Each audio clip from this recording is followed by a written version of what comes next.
Chloe's POV. I leaned forward, trying to ease off the stinging pain on my back, but to no avail. Whipped, I had been whipped last night. For what? I didn't have a clue, but I never wanted to experience that again. My own dried tears still stuck to my face. Ever since last night, the pet master had tightened my collar, enough so that it made breathing a challenge. I couldn't breathe quietly even if I wanted to. I didn't know what I did to deserve it. I always tried to do what I was told. Well, when it came to the things that I could control, that is. The rest of the pets and I flinched as the lights in the shop suddenly turned on and the loud boom of the door told us that the pet master was entering. Opening time. The rest of the girls scooted back in their cage as the pet master walked by, some even whimpering in cowardice. I just sat there silently, not wanting the pain to return. My eyes only met his for a brief moment before I looked away in sheer fear. The day went on as normal, vampires coming and going as they pleased. Some left with pets while others took supplies instead. I tried to make myself look smaller than usual today, letting my red, unbrushed hair hang in front of my eyes as I stared at the bottom of my cage, not even daring to look at the vampires that were examining me. The bell rang as a new vampire entered the shop, and for some reason, I decided to see what had just walked in. He was tall. He ran his hand through his seemingly naturally waved back, medium-length black hair as his eyes scanned the shop. His eyes were a deep emerald green, a color that I had rarely seen in the other vampires that come in here.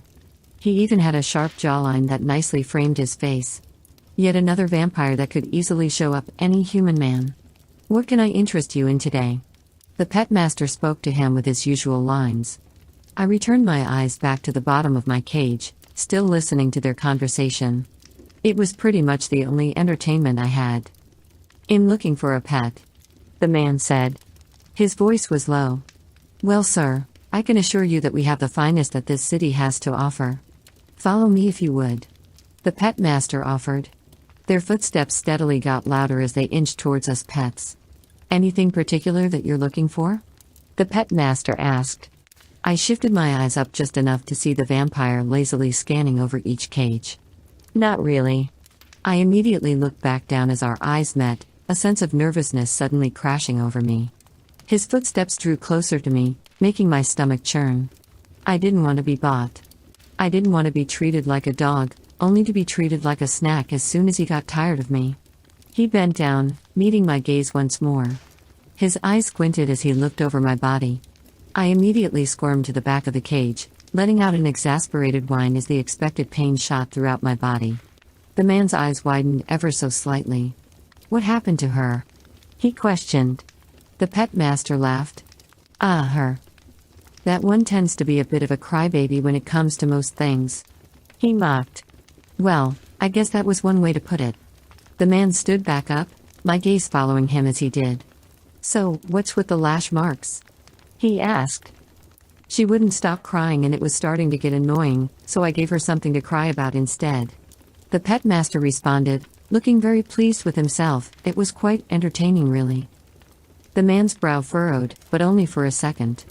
"Age?" he asked. My eyes widened in surprise. He was actually considering buying me. 17. "Who was her breeder?" he asked. "Breeders. The vampires who took in the slaves and pets that couldn't perform their duties. The ones that forced them to conceive a few children before taking the child and killing the parents for their blood. The whole process made me want to curl up in a ball and cry." The pet master shook his head. "She doesn't have one. She's a rogue." I was free. I found her and her family roaming the outskirts of the city 5 years ago, so I captured her myself. He finished. He left out the part where he brutally murdered my family and left their bodies to the wolves and vultures. I quickly blinked away a sudden wave of threatening tears and shook the memories from my head, not wanting to get whipped again. The man was silent, apparently thinking over what he was just told. Rogues were a rare case. They were always said to be rebellious, and in some cases, dangerous. Apparently, I was a great exception, but he didn't need to know that. "Blood type?" he questioned. My eyes went wide again. Why the heck did he still want me? "B negative. A rarity among blood, so I'd been told. And, lucky for her, she's never been bitten." He finished, crossing his arms. Pet masters weren't allowed to drink from what they had in the shop. It was considered unfair to the rest of their race. That was pretty much the only vampiric law that I agreed with. The man's eyes widened slightly. He bent back down, his gaze meeting mine. It was like those eyes were boring right through my soul. I felt so exposed. "Why hasn't anyone bought her yet?" he asked. The pet master leaned against the wall, having explained her situation so many times already. "Anxiety." "Anxiety?" The man looked at the pet master. He nodded. "Yep. She hasn't been bought because people don't want to deal with it. She's had it ever since I can remember." I tossed my head to the side.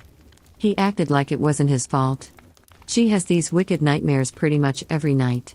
It's kind of hilarious once you get used to it. She's even known to start screaming or crying in the middle of her dreams."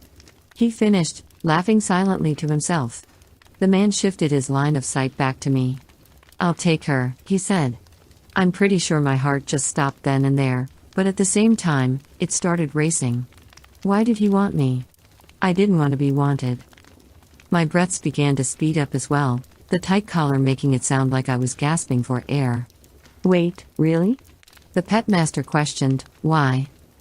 The man paused for a second before he stood back up, flashing his fangs with a smirk. "I like a pet that knows how to scream." I thought I was about to throw up. "Fair enough," the pet master said, grabbing an old leash out of the many that were hanging near the cages. I pushed myself impossibly further against the back of the cage, working through the stinging pain as he began to unlock my cage. No. This couldn't be happening. I turned my head away as his hand approached me, hoping that this was just another sick nightmare. As soon as he had clipped the leash on, he practically yanked me out. I immediately became a gasping, shaking mess on the floor, trying desperately to get a decent breath through this godforsaken collar. Every movement caused pain to ring from my back. "Damn it, get up," he yelled. A choked gasp ripped from my throat as he pulled upwards on the leash, not even giving me time to obey his order. I instinctively grabbed and pulled on the leash, trying to situate it so that I wasn't completely choking. Bad move. The pet master hated it when I tried to do something against him. "You little," he mumbled, raising his foot. I tucked my head down, bracing for impact. What I wasn't expecting was for the man to take casual a step in between us before the pet master could kick me. "I prefer my belongings to be intact," he said plainly, extending his hand towards him. Both me and the pet master stared at him. The pet master sighed, regaining his business composure. His eyes quickly glanced to the sides, making sure that no one else saw what he did. "Right, sorry, sir," he said, placing my leash in the man's hand. "Please come with me to the front." With that, the pet master turned on his heels. I stayed there on the floor, trying to process everything. The world was moving too fast. I looked up and shrunk back as I was met with those penetrating eyes. He gestured with his head in a let's go kind of way and lightly tugged on my leash. I stood up as quickly as I could, not wanting to be choked if he decided to pull harder next time. My legs began to shake as I stood, both from the pain and because of the fact that I hadn't actually used them in a while. The man waited until I was steady, noticing my struggle before he started walking. This vampire was weird. The pet master would have just started dragging me if I took that long. It made me uncomfortable. I made my best effort to keep a good amount of distance between us. Enough that the leash had some slack in it, and that there was no question on whether I was walking behind him. I almost ran into him, not realizing that he had stopped. "Do you need anything else today?" the pet master said as he gestured to the assortments of collars, leashes, whips, muzzles and countless other things that I wasn't sure I wanted to know the uses of. The man looked down at me before looking at the selection. I avoided eye contact at all costs. "Yay, I'll take those," he said, pointing at something that I couldn't see. "Excellent choice," the pet master said, retrieving whatever the man had asked for.